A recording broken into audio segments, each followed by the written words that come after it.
യാ അസീസു യാ അല്ലാഹ്.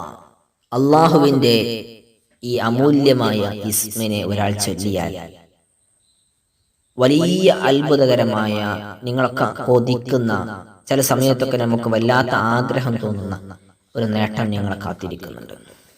എന്താണത്? യാ അസീസു യാ അല്ലാഹ് എന്നത് 41 തവണ സുബ്ഹി നിസ്കാരത്തിനു ശേഷം ഒരാൾ പാരായണം ചെയ്താൽ, എപ്പോ, എങ്ങനെ, എത്ര തവണ എല്ലാം പറഞ്ഞു. ഇങ്ങനെ ചൊല്ലിയാൽ നിങ്ങൾക്ക് സാമ്പത്തിക ബുദ്ധിമുട്ടുകളുണ്ടോ? കടങ്ങളുണ്ടോ? നിങ്ങൾക്ക് കടങ്ങളെ കൊണ്ട് വല്ലാതെ വലഞ്ഞ് പ്രയാസപ്പെടുന്നവരാണ് എങ്കിൽ ഇത് ചൊല്ലുന്നവർക്ക് വലിയ ഐശ്വര്യമുണ്ടാകാൻ കാരണമാകും.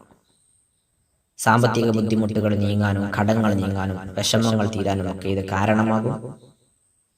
ഇത് നമുക്ക് ഇന്ന് മുതൽ ഇൻഷാ അല്ലാഹ് ചൊല്ലിത്തുടങ്ങാം. വലിയ നേട്ടങ്ങൾ 2 മിനിറ്റിന് താഴെ മതിയല്ലോ.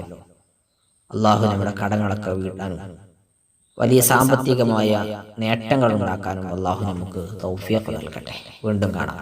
അസ്സലാമു അലൈക്കും വറഹ്മത്തുള്ളാഹി വബറകാതുഹു.